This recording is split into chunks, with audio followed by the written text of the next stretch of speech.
Fellow auto detailers, welcome to the show that features interviews with today's most successful auto detailers. This is the Auto Detailing Podcast. Here's your host, Jimbo Balaam.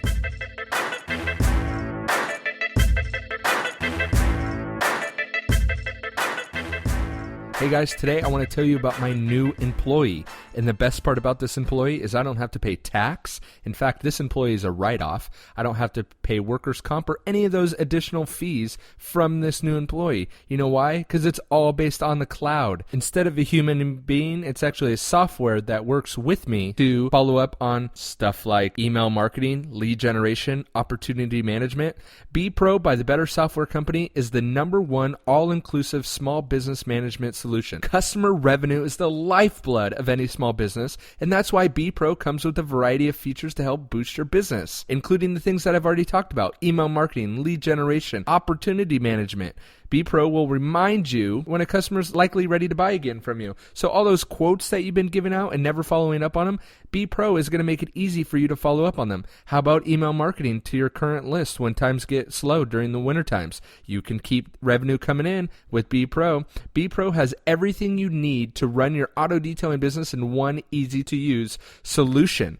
And my favorite part about BPro, or my new employee as I like to say, is that everything is in the cloud. So whether I'm on my phone out in the field, whether I'm on my computer like I am now, or whether I'm on someone else's computer, the interface is all the same. I can log in and it looks exactly the same no matter where I'm at. Only BPro offers the same functionality on your smartphone as on your laptop. And they have stuff like vehicle checklists that you can add in. Their software is completely customizable to whatever you want and is ideal for auto detailing industry businesses. It's specific for auto detailing, and that's what I love about it. Get started today at thebettersoftwarecompany.com. That's thebettersoftwarecompany.com. Tell them you heard about them from Jimbo on the Auto Detailing Podcast. All right, welcome to episode 244 of the Auto Detailing Podcast. I'm Jimbo, your host, and today I'm really excited. We have a really super cool guy. He started detailing in 1995 and began his professional detailing career, or his professional career in detailing in 2010 as head of detailing operations at Sweet Cars.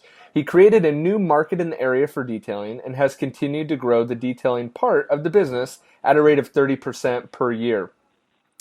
We're talking about none other than Mike Cardenas. He is trained with Griot's Garage, Sonex, and was the first student of the Esoteric Elite Detailer Academy. Mike also works with Ceramic Pro Americas and teaches detailing to both the professional and the public through workshops and classes. So, Mike, welcome to the show. Thanks for coming on.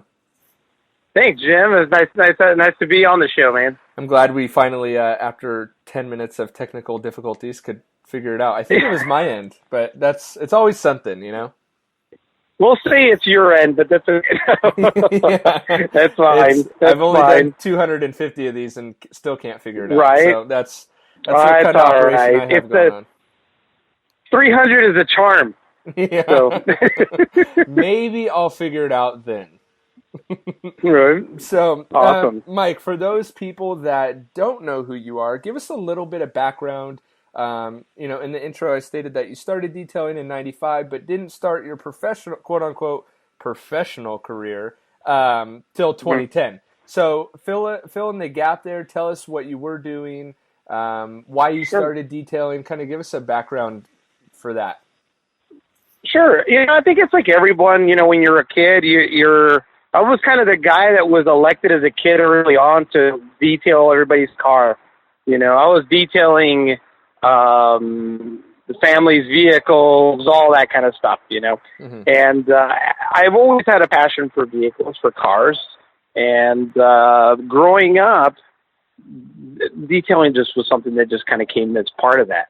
One of the things that ended up happening was I did grow with every job I ever had was always had something to do with cars.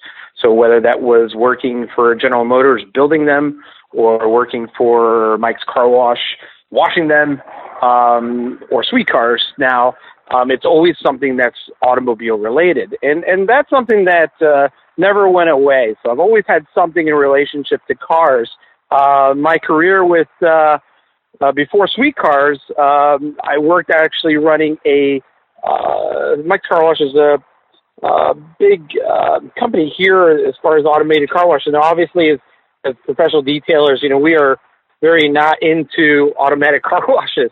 And so having run one for 15-something years, that's always a little bit, for me, I understand that, and I understand why the concerns in that. And I have to agree that, yes, that is it's actually not something that any of us could put our stamp of approval and say, look, if you don't want to have a car with tons of swirls on it, definitely don't prescribe to using that as your daily ritual of washing your car. But I actually started with that company and learned the tricks of the trade as far as detailing goes with that company. And they brought in some people to train us. And then it just became doing some of the customers' cars, doing my own car. And then you kind of become somebody's guy. They always have somebody like, I got a guy that knows how to do some detailing, and he's really good or whatever. And I became kind of that guy. And I always loved it. I found it very therapeutic. I thought it was great. I always loved it. So when the opportunity arose in 2010 with Sweet Cars, it was really something I knew I could tackle on. It was a different career path in some ways. Running a business and running a car wash business is it can be hectic, it can be stressful, just like any management job can be at times. You're the guy that's responsible for the operation of a business. And Sweet Cars was very much the same opportunity. It was just starting from scratch, though. We in Indiana, really, there wasn't place for exotics and that. It wasn't you couldn't just walk into a showroom and find, Ferrari or a Lamborghini or something like that sitting in there. And you certainly couldn't go into a place and, get paint correction or those kind of things. I mean, when we started, I looked at what was around and say, hey, what do I measure up to, I guess, as far as this business is concerned, this whole world of detailing and doing it professionally. It was just a lot of the $99 guys, guys like myself that were, hey, I've got a guy, but there wasn't anybody that was doing anything in a big way. And so just created the market and said, okay, if we're going to sell these type of vehicles, we're going to do that. We're going to bring on a new level of detailing and did that. And, we didn't know if it was going to take off or what it was going to do. Maybe, people were going to think we were nuts. Because we were going to charge what we were going to charge to do this stuff. And, of course, we didn't start out charging big money for details. You got to start somewhere, and you got to walk before you can crawl and establish yourself and getting a name out there, based on your quality and your customer service and all these important things that are really vital to the success of a business. And now, we look back in retrospect, 6 years, I still consider myself to be kind of the new kid on the block still, because, there's guys been in the industry for 30-something plus years, and they can attest, in this business, you just never stop learning. You keep growing, you keep 100%. Improving every time you get a chance, And I think the moment that you stop doing that, I think you might as well hang your towel and your buffer and call it a day, because I think, that's one of the most important components as us as professional detailers, is to keep wanting to, self-growth, but growth of helping others grow. And that's one of the things I've always helped myself or helped other people is to help them, within a reason. Obviously, when you start growing, you've got competition and things that come up. And so now, obviously, you're not going to go and train your competition. But, there's details from all over the world now that, the world has gotten smaller, and we all communicate and share advice and secrets and things and techniques. And that's great. Detailing has a beautiful aspect of it. One that I embrace when it's people that you meet, like yourself, that we just, we can connect and you get it, and then it also has its bad side, and the things that maybe aren't shared out there, some of the roadmaps of things that new guys on the business maybe don't realize. You get new guys. There's always a new guy coming up every week. A new guy that says, "Hey, I'm going to become a professional detailer because look at these guys. They're working on Pagattis or whatever it is." And it sounds like it's such a great thing, but behind of it, it's a lot of blood, sweat, and tears, and a lot of work to get there, and it's not that easy. So the perception really isn't the reality. And so for me, I get a lot of guys, especially like with Ceramic Pro, as consulting with those guys, is I get installers that, hey, how to grow the business, how do I do this, how do we do that? Because all of us can be detailers. But doesn't mean that we're business people, and not everybody that's a good business person is a good detailer. So finding that happy balance, those are the guys that when we've got both of those things in place, because first and foremost, it's a business, and if you can't do that properly, you're not going to make it. You're not going to be around as long. And so for us, we grow at a good rate. And it's continually growing, but there's a way to do that. There's some very simple things that you have to have and components to do that. For me, it was an advantage just coming from 15 years of running a business and being able to do that and managing employees and doing all the HR duties and those. Now we're doing marketing and doing those kind of things. Yeah, that's a huge advantage. And so, I don't take it for granted. I use those skills, and I share those best practices with guys in the industry. So I want to I love where you're going, and thank you so much for making my job so easy, and because that was like the best runway smooth transition into what I want to get into talking about, and maybe some secrets and some stuff that guys don't talk about Sure. much, and it's not plastered on the forms. But I have kind of a random question. How did you get involved with Sweet Cars, or how did that opportunity come up? It was funny. I was looking for a change. The company I was being involved with was kind of changing their direction. So at that point, it's like, well, this is probably not going to be for me. I kind of don't like that. I think I'm going to pursue something else. And, it's one of those things that I was on my way to work, and I saw the sign. There was a work truck outside of the building, and that building had actually been abandoned for some time. And the company was Sweetwater, which is actually one of the largest retailers of music and pro audio sound in the country. And I, as being a musician, always bought my stuff from Sweetwater. So is that why your audio quality is so good? Is that why your audio quality is so good? You have this in your past. I see now. We've got some good. We do. We've got some good. It's like the greatest gear. So and it's funny because when I saw that, that company, to me, it was just a phenomenal company. It's just a great reputation in the way they do things. Customer service, their philosophies are phenomenal. They're great. It's a great formula for success. And when I saw that, I'm like, you know what, that's going to be interesting. And so I reached out to the guy that I bought my gear through, my rep, and said, hey, what's going on over there? Are they building something? He's like, yeah, I think they're going to sell exotic cars. And so I'm like, what? Here? What? And wow. It was a kind of a shocking reaction. I was like, so got a hold of some people and got in contact with them and, got the chance to kind of show them a little bit. It was funny because they were just basically say, hey, well, come down and show us what you got.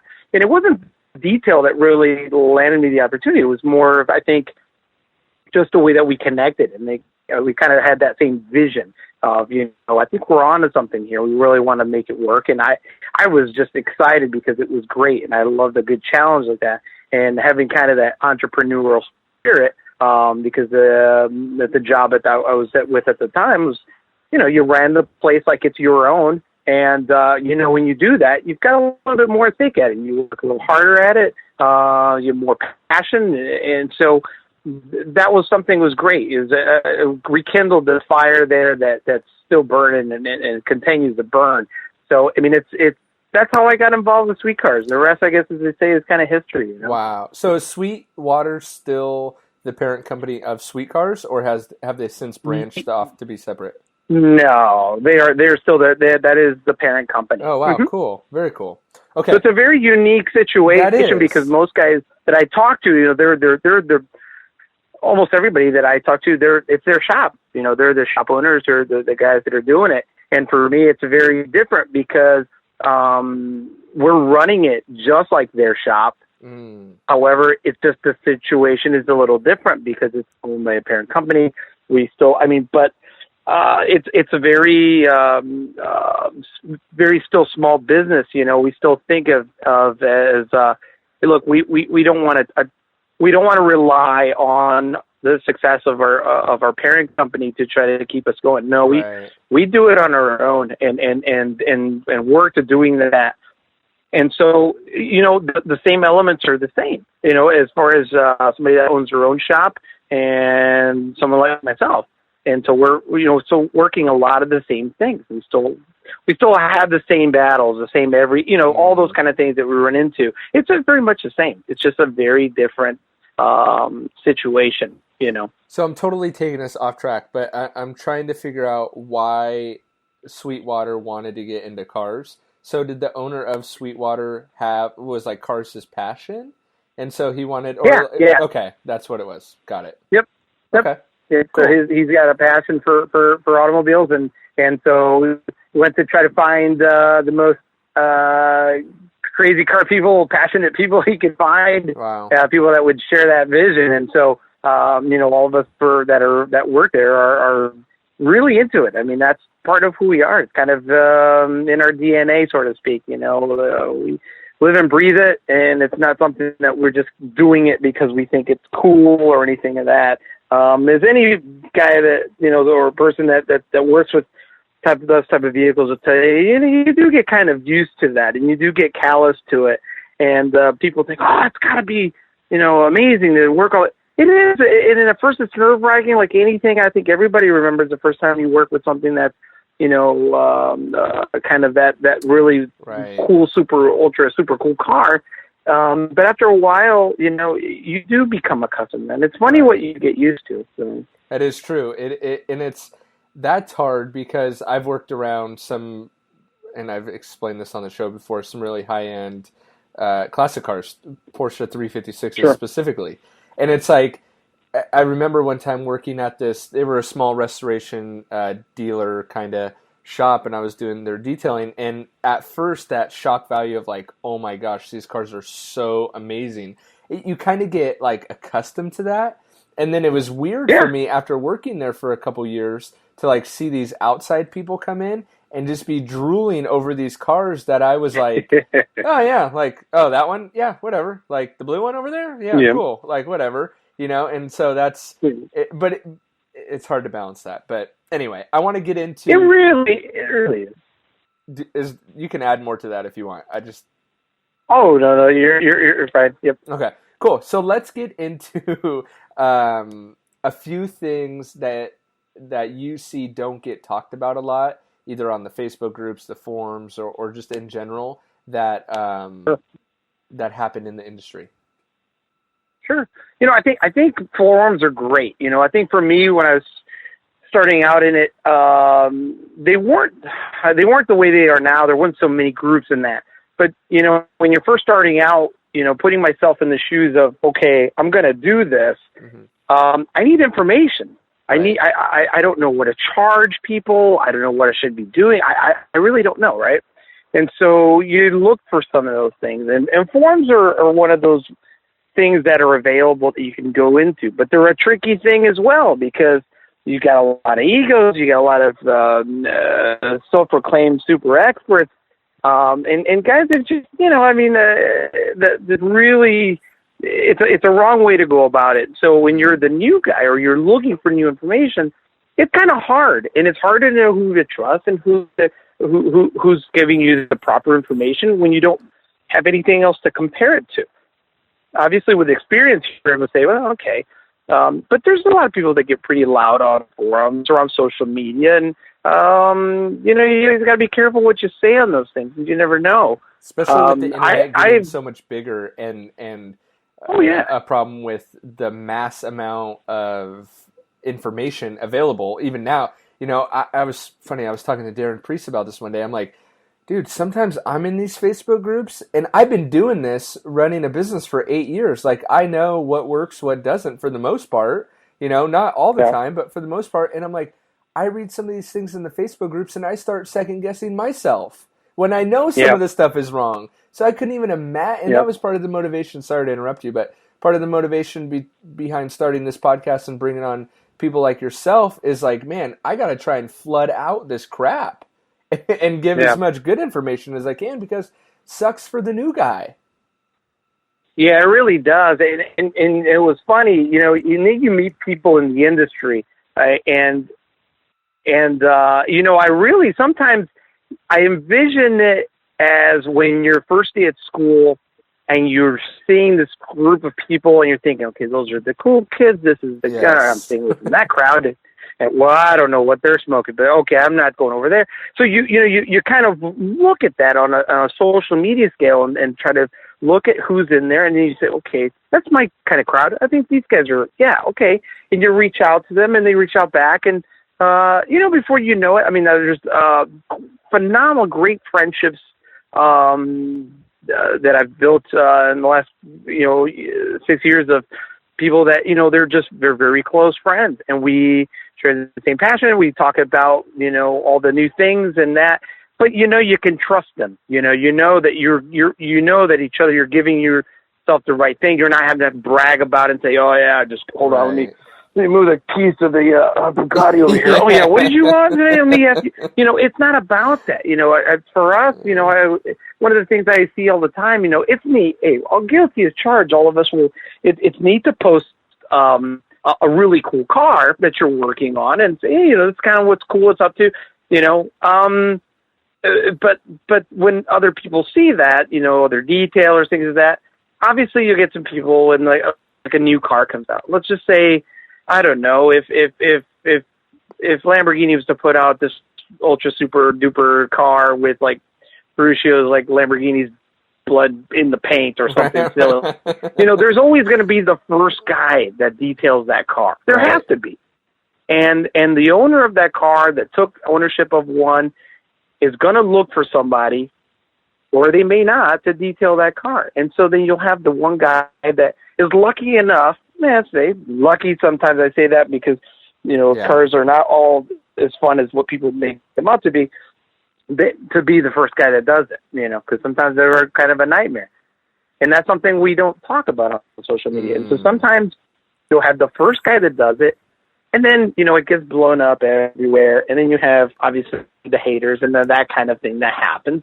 And the guys that are still trying to do it, and they're saying, scratching their heads thinking, how does this work? Like, how did this guy manage to get this car? Like, I don't understand. I'm sitting here working, 15-hour days, and it isn't working, How do they do this? Mm-hmm. And you see a lot of that. And so in the forums, then you start seeing the people that, hey, they're trying to knock somebody else down to try to make themselves get ahead of the game. And then, and the way that I see that, it's just, to me, it just doesn't make sense, because I've always kind of said that, and I've said that to a lot of guys that I know, and say, look, detailers don't pay my bills. The customers pay your bill. Mm-hmm. That's who puts food on the table, is your clients. You have to, and most of my clients, they're on social media. They see what I'm doing. They just know that I'm active, and look, Mike didn't fall off the face of the planet. The shop's busy, and they know, because when they try to make an appointment or something, they know that you're busy. They're not, and with good reason. But the one thing that I don't get sometimes, and I have a hard time understanding that, is that we do that, and us as detailers, there are just guys that will knock people down and try to, somebody bash somebody's work, and just to try to get ahead, And meanwhile, that kind of noise that's being put out there, companies see that. There's a lot of, as us in the industry, the detailing companies that make products, they watch what we do. They know who's out there and who's making the right proper noise, who's and it's cool to promote their products. I mean, we're a very unique industry because you don't see, like I don't see on social media, like the mechanic at a local shop posting pictures of his Snap-on tools or something and going, using the new 1916 something. They don't do that. I can't think of anyone that does that, but funny. We do it, right? Because we have love for the, for me personally, it's love for the companies that, I couldn't do what I do if it wasn't for them. And it is an industry where those companies do show support on a personal level and a one-on-one level with the guys that are out there on the people that are out there doing this type of work. And so this is a little different and a little unique, but you see guys that are doing that or and I say that, guys, because there's a lot of it's both, right? There's guys and gals that are doing this work, right. But primarily it's guys that are doing that. So, right. I can't tell you what time I've ever seen any of the gals on there just doing that stuff. It's tough. I think it's just the way that we are kind of wired. I think sometimes that we really get into that and that kind of ego thing and getting into that. But the forums can be a useful and helpful thing. Part of a couple of them, that group of people that, if we put a forum out there, I guess, we don't share, what we did this today, or it's not about that. It's really good, helpful information. Mm-hmm. How do you, hey, I've got a question, it would be nice to be able to post or ask a question of something that you're really having dealt with. That you're saying, for example, somebody, hey, look, one of my guys wrecked the car. He didn't mean to. He bumped into something, backed up, and hit it. Hey, have you guys dealt with a situation like that? I'm sure everyone, even listening to this, has had a situation where something crazy's happened. And if you're not, then you're probably like one in a million, right? So, but you don't see that. No one posts that on social media, of course, and saying, "Man, my guy just totally wrecked this," Aston Martin or whatever. They don't. We don't do that, right?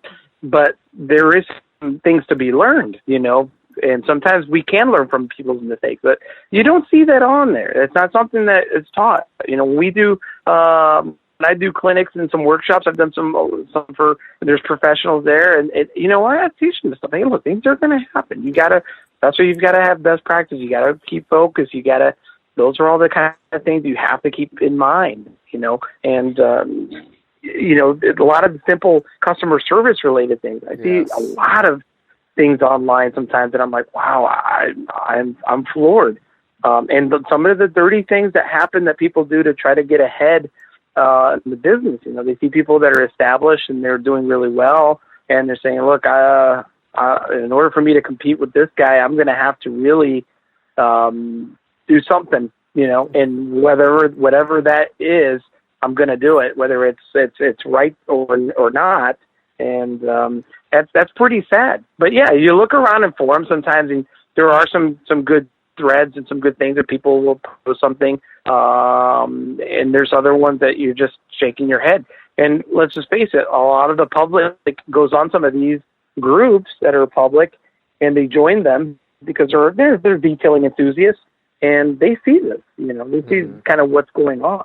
So, and I think that that customer, the potential of them seeing the real you online by just searching and doing their own personal research before they hire a detailer is that I've been thinking a lot about that lately, of like, oh my gosh, I not that I put anything bad out that I'm worried about, but like I really need to be careful with the podcast specifically, telling a story in an episode and then being like, crap, what if my customer listens to this at some point? I don't want to, not that I'm bashing them, I just don't want them to feel like I am bashing them, so, sure. but I see that too. What do you think the future of forums is?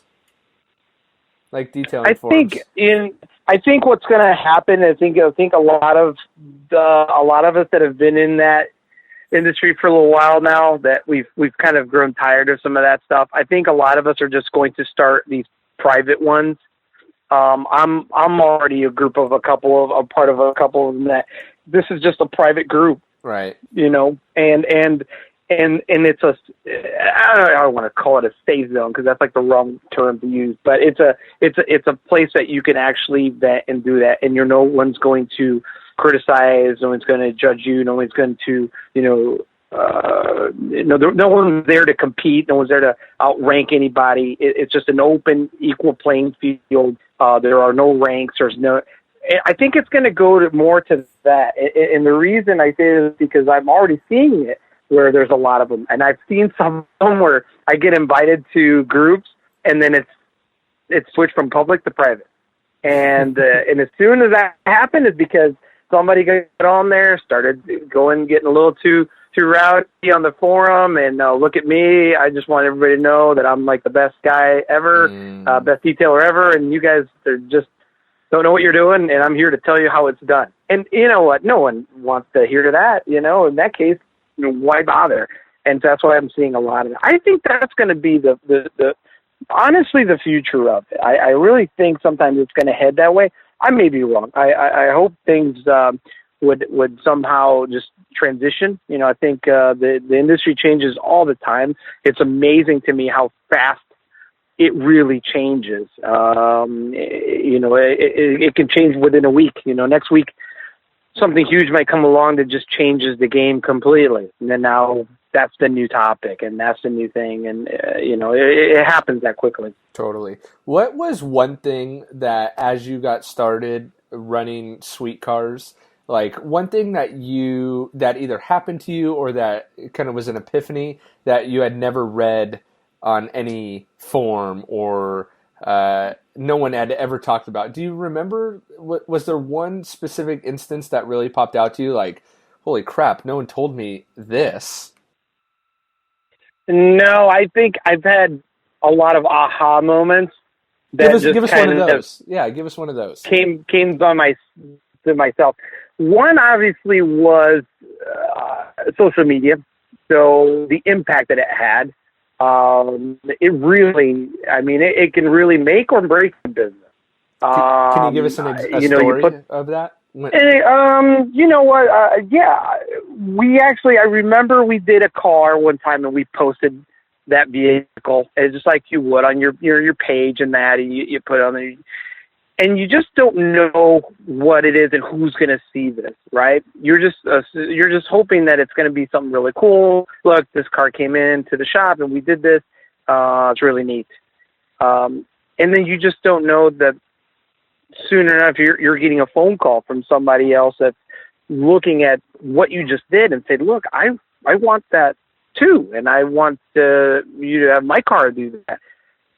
And then you start seeing that you're becoming an influence, not only for your customers because they trust you, because they that, look, if you're doing honest work and you're doing things right, which is one of the biggest things that we hold is our number one philosophy. If we could have a number one, I guess we have many, but there are speakers is you always do the right thing, and you never. So your customers pick up on that. So 95% of the people that come into it are through referrals. That's through word of mouth. And how all that starts, you plant the seed, and it just you got to keep kind of cultivating, and you got to do it the right way. You got to nurture it the right way. If you're neglecting it, sometimes even us as detailers, sometimes like, well, whatever happened to that guy? You see him all the time. They always post up on Facebook all the time. And now you're like, you call up the Facebook plant. You never know. The guy's probably super busy and super successful. He just doesn't have time to post anything like that. A lot of guys that, might have a blog or something and, are like for ourselves, and we have a blog and sometimes it's just too busy. You don't have time because you first and foremost, you have a duty to your customers and you have to do that first. Those are great ways to get out and draw in more business. But in the end of the day, your customer that walks in the door, that's the most important thing. It's not even about the conversation that you're having with your employees or anything. As soon as they walk in, they're the most important person in the room. So you're doing these other things to try to get that moment to happen, right? What happens to a lot of us when it's for all of us like in the Midwest, and it snows. we don't talk about that, but it's a common thing that it does have a seasonality that, hey, there's times that, hey, it can get a little slow, right? But, you've got to keep doing that so that those things are not that it's a rare occurrence. There's got to be a crazy catastrophe outside in order for your shop to be slow, right? No one's going to work. There's like 10 feet of snow. That's understandable. But, it's just how you're cultivating that. That to me was kind of an aha moment. One of the first ones I had was like, wow, I didn't realize that. The second was with detailing itself within the industry. At some point, it's funny, and there's a lot of the term what people call like Facebook celebrities, right? You get detailers that are known and that, and but when it does happen to you, I guess, or you in some degree where you do have some influence of, wow, Cardenas is using this. I'll reach out to him. Hey, what do you think of this? Once you start getting that, it's like you realize you're like, you know what, the noise and what that you're putting out there, that type. You're getting that feedback. And if you're known for being a certain way, that's going to be your thing. And you really have to be careful of how you're presenting things. I, for one, I think it's terrible to bash a product, on social media. Mm-hmm. If you don't like it, just don't use it. But there's a lot of people that just bash them.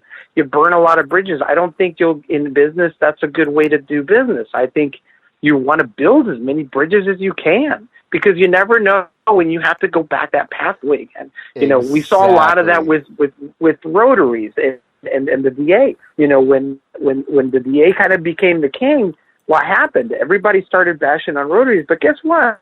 All of us were using them. So Exactly. so in the course of a couple of months, now we're bashing them. To me, my guys, they all have to know how to use them. And right. they know how to use them. And the reason, and sometimes they'll ask, it's like, so why do we have to learn how to use, we never use it. You never know. Right. When something changes, and now the only way to get this thing to correct in 5 minutes is using a rotary, right? Right. You right. never know. So you never even internally burn bridges. You have to always keep open-minded. And I think that's a huge mistake. I think a lot of people do that.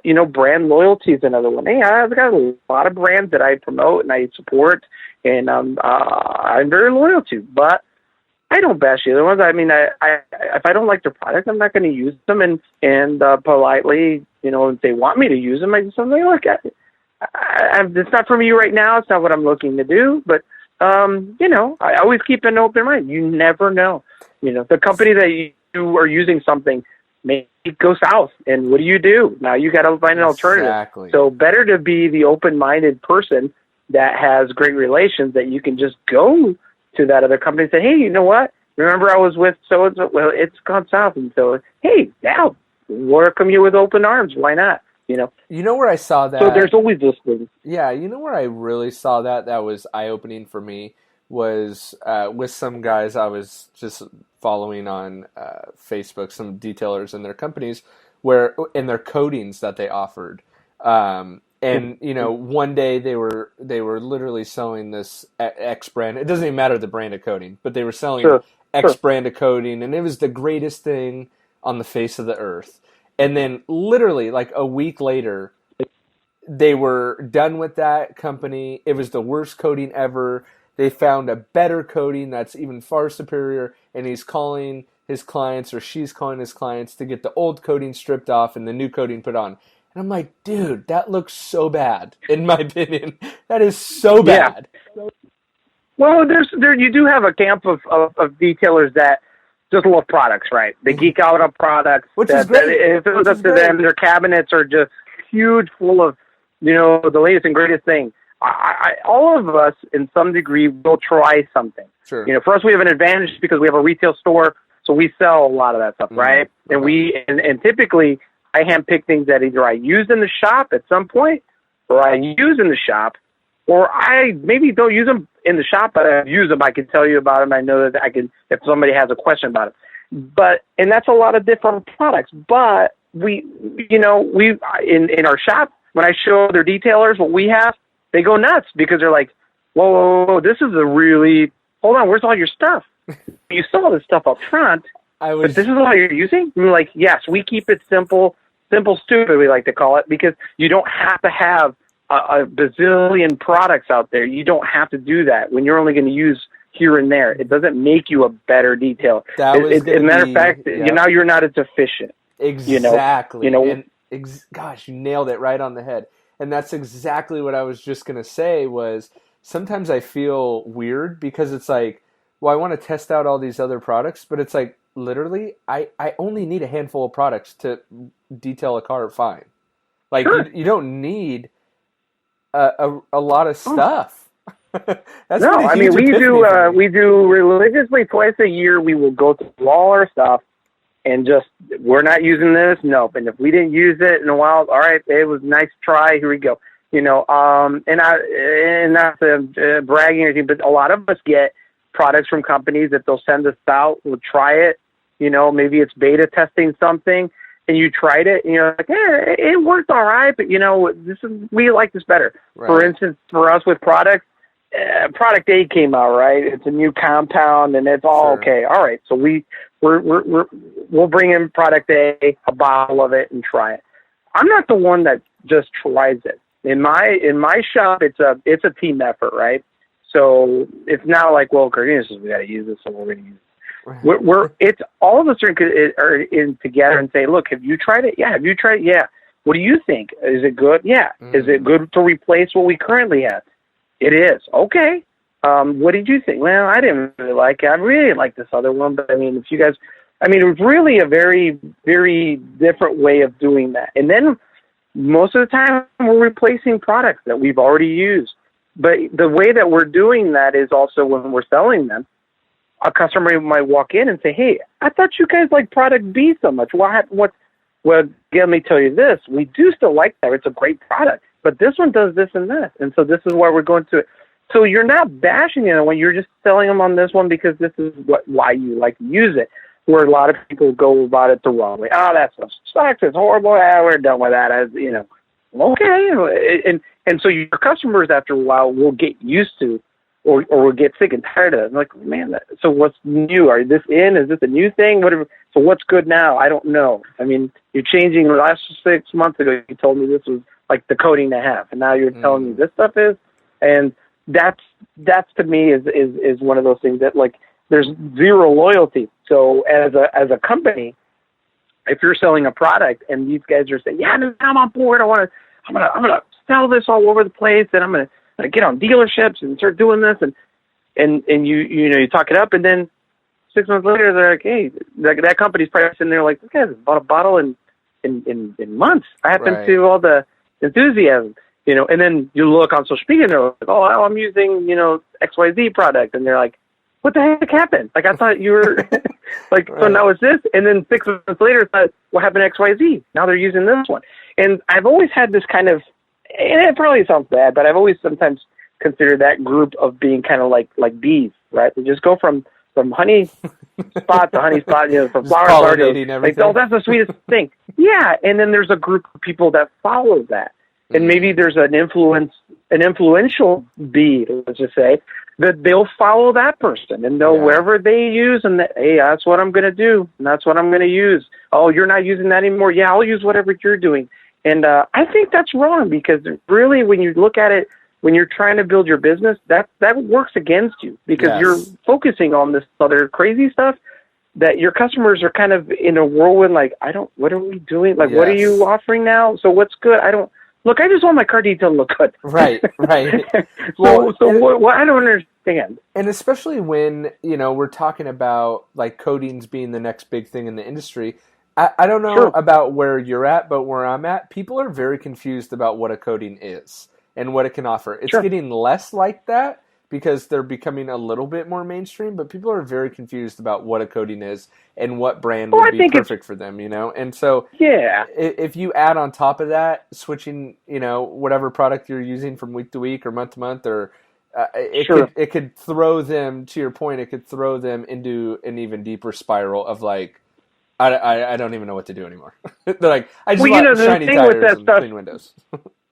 Yeah, I mean, the thing with that stuff was, I remember when we first started out that, the game. I started out when, when I started, and this is, a lot of guys will remember this, that it was, at the time when paint correction was a huge thing, and we were doing all sorts of crazy steps. We're adding glazes. I don't think anybody uses that here, but we all were doing we're doing this, and we're finishing now with the rotary. We're doing, and I don't think most of us, some of us use the DA, but we were using for polishing. It was like, it was flipped around, and then we were using waxes, and I'm using this, crazy wax, and doing these sealants and doing and then we're trying to educate customers at the same time, so that 6 months later they don't come in with the car just completely swirled and everything else. That was huge. We're using 3 buckets to wash, 4 buckets. Some guys were getting crazy, and they're like, I use a 6-bucket method. It was just getting really nutty, right? And I remember the first time I used a coating, and actually Todd Cooper was the first guy that introduced me to him and said, hey, you might want to try this stuff. And it was it was new. He was on there when I really felt it I never heard this. What are you talking about? And it's not too good to be true. And the guy that developed the product contacted me over the phone, and I'm like, so, what is this stuff? And it was hard to understand. And to me, it was very I'm sure what my customers had that same look that I had, that I recognized it, of trying to explain to them what the coatings were and what it did. Now, it's still not as well known. Realistically, as detailers, we're any of us that are coating vehicles, and we're doing such a small percentage of the vehicles that are out in the market, but yet we still feel that we have to trample over somebody's reputation and business and everything else to try to get ahead. But it's realistic, we're not coating that, and some of them, they make some crazy claims. There's always a new one. I think there's probably realistically maybe a new coating coming out every week, I'm sure, and some of them are all sauce from the same stuff and that. And, like I mentioned, be with Ceramic Pro, that was a product company, same thing. You haven't tried it. You don't know much about it. Let me try it. And you pick things just like any product, right? That works good for you. You like it. It's easier for you. It makes sense for you. And then you sell it to your customers, and your customers will hopefully fall in love with it, which, in this case they have, and so it's great. And so what I did is I've always had that with any of the coatings or any of that. There's new stuff coming out, and as you do kind of gain somewhat of a reputation, people know you as, hey, look, these guys are coating cars all the time. That's what you get pitched a lot of coatings in a lot of those products. And, just like I said before, it's they're not for me. And some of them, if I've got something that's working for me and it works for my customers and they're happy, if you've got a good thing going, don't change it. Right. There's no reason to change it. Why? It's because, for us, I never keep, I don't see the need of having, 5, 6 coatings and all this crazy stuff. I don't think you need to have that. I think you can just pick the one that makes sense or the things that you like, and then just go with that. And if it isn't broke, then don't try to fix it. But a lot of times, sometimes it's easy. Like again, the guys that are always going into the different products and they're changing a product every other week, you're going to have that. They're going to change. And as soon as something new comes out, they're going to be the first one to try it, and you're like, oh, geez, but to me, your customers don't know that. Right. Your customer that sits and bought a new car is thinking, as soon as I get it, I'm going to call Mike. He's going to coat it. We're going to do this, right? But he's not thinking, man, I don't know. Maybe he's got the new stuff. I don't know. Does he have, I don't even know. They're not, it's sometimes I'm glad that customers don't know what goes on with all the craziness that goes on with it, because if guys that are doing that type of stuff, they would really be in a bad situation, because now your customer is super confused. They don't know. And then are they really going to trust you? Because 6 months ago, this was the thing to do. Exactly. And now it's not. And you're constantly trying to convince them, or at least, I don't even if relearning something, but it's just, this is the new thing now. It's like, well, geez, and it's like a trend sometimes. Totally. My customers, I love it when they come back to me 3 years later and they're like, hey, I need some, we can code it, so we got it. Yep, absolutely, sure. Right. Great. It's consistent, right? You've already established and you work with it. And what happens is you've worked with that product long enough that now you're comfortable with it. You know all the ins and outs, all the idiosyncrasies, all the different crazy stuff. You're not even going to be thrown for a loop. My guys, I could put them in the most weird environment, and they'll figure out a way to make that work. Why? Because they've probably been there and know enough about it. But sometimes, that's one of the things about it, and we don't see that a lot.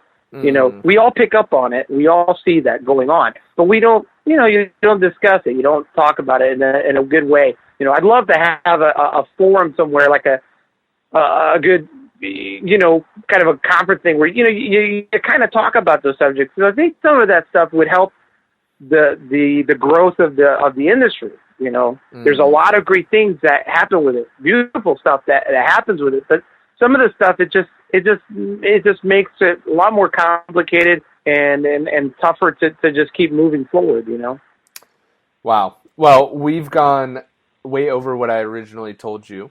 But I told you if it's good, we may go longer. But it's been phenomenal. I feel like we could just sit and have a conversation forever. But why don't you give our listeners kind of one little nugget to kind of chew on as they go on their way today? I really think one of the things that I would suggest is just, do what works for you. Yes. Always do the right thing and keep an open mind overall. Keep an open mind. Think about just like that sponge or applicator that we use. Soak in as much information. Try to help somebody. You're never. None of us are gonna. There's always somebody out there that's gonna know more than you know. I'll be the first to tell you I don't claim to know everything. Although people will think, oh, your stuff.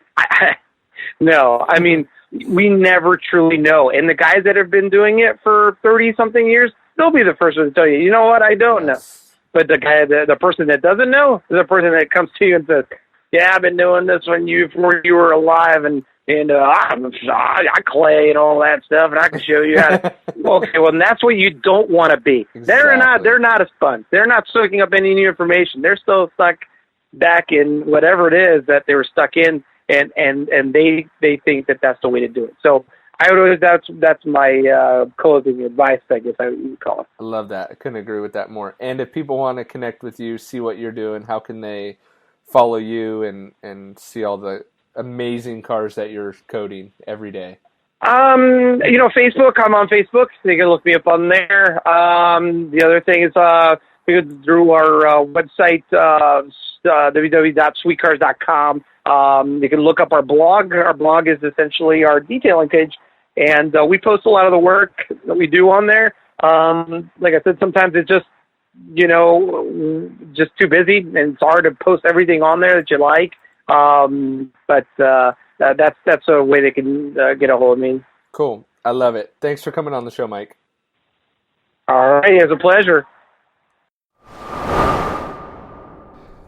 Today's sponsor of the show is Bluehost. Bluehost offers domains and hosting. If you're looking at buying a domain name or hosting your current domain name, head on over to autodetailingpodcast.com/website. I've worked out a deal with Bluehost for special discounts and offers for Auto Detailing Podcast listeners, and it also helps me out too. Gives me a little bit of kickback for each one of you that sign up through that website, autodetailingpodcast.com/website, where you can get a free domain name with a hosting plan. So head on over to autodetailingpodcast.com/website and pick up that free domain with any hosting package.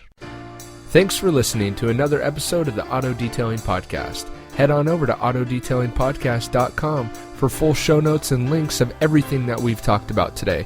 And don't forget to check out our resources page for a direct link to all the products talked about not only on today's episode, but that I use in my day-to-day detail business. They have direct links so you can purchase and get free shipping right from that page. That's autodetailingpodcast.com. We'll see you on the next episode.